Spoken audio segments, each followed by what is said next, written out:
పర్యటనలో ఉన్నారు. అంటే తెలంగాణ వ్యాప్తంగా పర్యటన చేస్తూ ఉన్నారు. కాలేజీల్లో కాన్క్లేవ్లో పాల్గొంటున్నారు, బహిరంగ సభల్లో పాల్గొంటున్నారు. అంటే పార్టీ జాతీయ స్థాయి నుంచి కింది స్థాయి వరకు పూర్తిగా ప్రక్షాళన చేసే దిశగా కార్యాచరణ మొదలుపెట్టింది. మిగతా రాష్ట్రాల్లో కొంతమందికి బాధ్యతలు అప్పగించారు. ముఖ్యంగా తెలంగాణ విషయంలో 2028 రానున్న ఎన్నికల నాటికి పూర్తి స్థాయిలో కార్యాచరణ ఎప్పటి నుంచే సిద్ధం చేసుకోవడానికి పావులు కదుపుతోంది బీజేపీ. అంటే 2014లో తెలంగాణ ఏర్పాటు జరిగినప్పటి నుంచి గత 12 ఏళ్లుగా పెద్దగా పర్ఫామ్ చేసింది లేదు అసెంబ్లీ విషయంలో. ఇటు పార్లమెంట్ ఎన్నికల విషయానికి వచ్చేటప్పటికీ మన జరిగిన పార్లమెంట్ ఎన్నికల్లో 8 ఎంపీ సీట్లు గెలుచుకోగలిగింది. అంటే 2014లో ఒక్క సీట్ నుంచి 2024 పార్లమెంట్ ఎన్నికల్లో 8 సీట్ల దాకా బీజేపీ ప్రయాణం కొనసాగింది. తర్వాత నేను చెప్తాను ఓట్ల పర్సంటేజు అదంతా సీట్లు గెలుచుకున్న సీట్లు. కానీ ఈసారి అధికారంలోకి రావడానికి బీజేపీ కాన్ఫిడెన్స్ ఏంటి, అధికారంలోకి వస్తామని ఎలా చెప్పగలుగుతోంది? ఒకవైపు తెలంగాణలో కాంగ్రెస్ పార్టీ అధికారంలో ఉంది. ముఖ్యమంత్రి రేవంత్ రెడ్డి 10 ఏళ్ల పాటు తానే ముఖ్యమంత్రి లేకపోతే పార్టీ అధికారంలో ఉంటుందని చెప్తున్నారు. మరోవైపు బీఆర్ఎస్ 10 ఏళ్ళు అధికారం చెలాయించిన తర్వాత ప్రజల నుంచి పూర్తి వ్యతిరేకత ఎదుర్కొంది. ఇవాళ 3వ స్థానానికి పరిమితమైన పరిస్థితి. పార్టీ ఇప్పుడప్పుడే కోలుకునే పరిస్థితి కూడా కనిపించట్లేదు. సో ఇవాళ 2 జాతీయ పార్టీల మధ్య కాంగ్రెస్ వర్సెస్ బీజేపీ మధ్య తెలంగాణ రాజకీయం ఉండబోతోందా? కానీ సడన్గా ఈ హైపు మాటల్లో రావచ్చు, కానీ చేతల్లో ఎంతవరకు సాధ్యం అవుతుంది? సరే, కార్యకర్తలకు పార్టీ నాయకులకు దిశానిర్దేశం చేయొచ్చు. ఇవాళ కూడా మొత్తం పార్టీ విస్తృత స్థాయి సమావేశంలో పాల్గొంటున్నారు. కార్యాచరణ యాక్షన్ ప్లాన్ అంతా సిద్ధం చేసుకుంటారు. 2023 ఎన్నికల్లో కానీ తర్వాత జరిగిన 2024 పార్లమెంటు ఎన్నికల్లో కానీ బీజేపీ తన ఓట్ల శాతాన్ని పెంచుకోగలిగింది, సీట్లు పెంచుకోగలిగింది. కానీ ఒకేసారి 14% నుంచి అసెంబ్లీలో అధికారంలోకి వచ్చే వరకు వెళ్ళడం అనేది అంత సులువు అవుతుందా?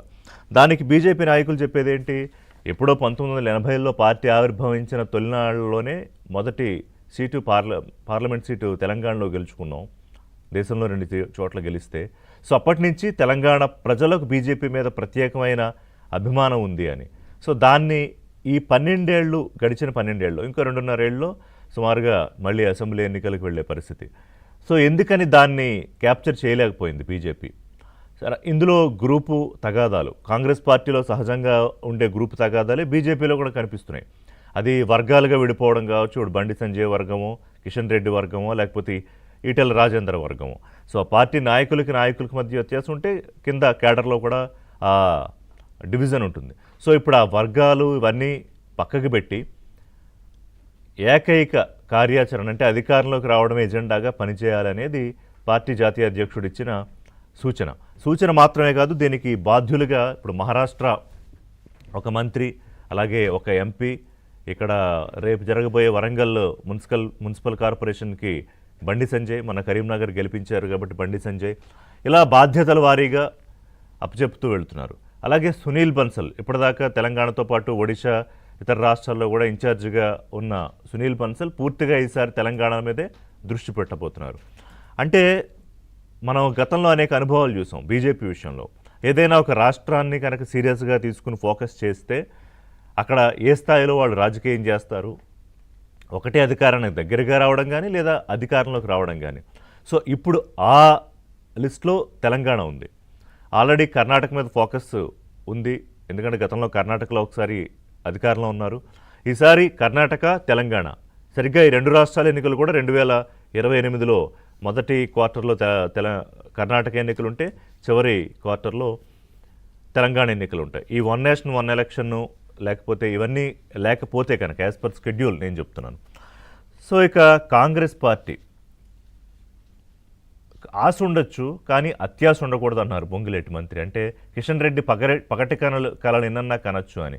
అంటే ఒక పార్టీ అధికారంలోకి వస్తాము అనేది పగటి కళ అనేది కాంగ్రెస్ పార్టీ చేస్తుంది, ముఖ్యంగా బీజేపీకి తెలంగాణలో ఉన్న స్కోప్ విషయంలో.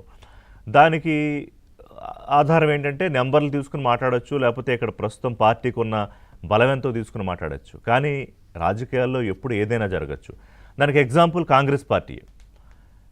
మొన్నటి అసెంబ్లీ ఎన్నికలకి ముందు కొన్ని చోట్ల డిపాజిట్లు కూడా దక్కించుకోలేని కాంగ్రెస్ పార్టీ, అంతకుముందు జీహెచ్ఎంసీ ఎన్నికల్లో సింగిల్ డిజిట్కే పరిమితమైన కాంగ్రెస్ పార్టీ, 2018 ఎన్నికల్లో అనూహ్యంగా రేవంత్ రెడ్డి పీసీసీ చీఫ్ అయ్యాక ఆయన మొత్తం నడిపించిన తీరుతోటి పార్టీ అధికారంలోకి రావడం, రేవంత్ రెడ్డి ముఖ్యమంత్రి అవడం, 2.5 ఏళ్ళు అవ్వడం కూడా అయిపోయింది.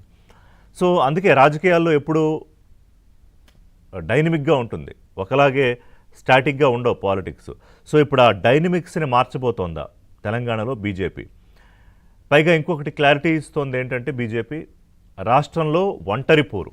ఇది పదే పదే చెప్తారు బీజేపీ నాయకులు. ఎందుకంటే Congress party, BJP, BRS hands in gloves, వాళ్ళు కలిసే రాజకీయం చేస్తారు తెర వెనకాల అని. అది ఇప్పుడు కాదు, 2018 ఎన్నికల నాడు మాట్లాడారు, 2023 ఎన్నికలప్పుడు చెప్పారు. అది కలిసి వచ్చింది కాంగ్రెస్ పార్టీకి. సరే, కొన్ని చోట్ల మున్సిపల్ కార్పొరేషన్లోనో ఇంకో చోట ఆ రెండు పార్టీలు కలిసి పనిచేయడం కూడా కొంత ఎవిడెంట్గా ఉంది. అలాగే కవిత అరెస్ట్ విషయంలో కూడా ఎందుకు అరెస్ట్ చేయలేదు అని బీజేపీ నాయకుల్ని క్షేత్రస్థాయిలో బండి సంజయ్ లాంటి వాళ్ళని వీళ్ళందరినీ అడగడము, ఆ తర్వాత కవిత అరెస్ట్ అయినా కూడా అరెస్ట్ అయ్యి, అంటే అసెంబ్లీ ఎన్నికలకి పార్లమెంట్ ఎన్నికలకి మధ్యలో కవిత అరెస్ట్ అయ్యారు. మరి అది కొంత అనుకూలంగా బీజేపీకి అప్పుడు మారి ఉండవచ్చు 8 సీట్లు గెలుచుకున్న నేపథ్యంలో. సో ఇవాళ ఫైర్ మేము తెలంగాణలో, మా గుర్తు కమలమే కావచ్చు, కానీ ఫైర్ లాగా వ్యాపిస్తాము తెలంగాణ వ్యాప్తంలో రాజకీయంగా అని చెప్పి నితిన్ నబీన్ అంటున్నారు. సో ఇంకా ఆయన ఏమేమి మాట్లాడారు, దానికి కాంగ్రెస్ పార్టీ కౌంటర్లు ఏంటి, ఎంతవరకు బీజేపీకి అధికారం దిశగా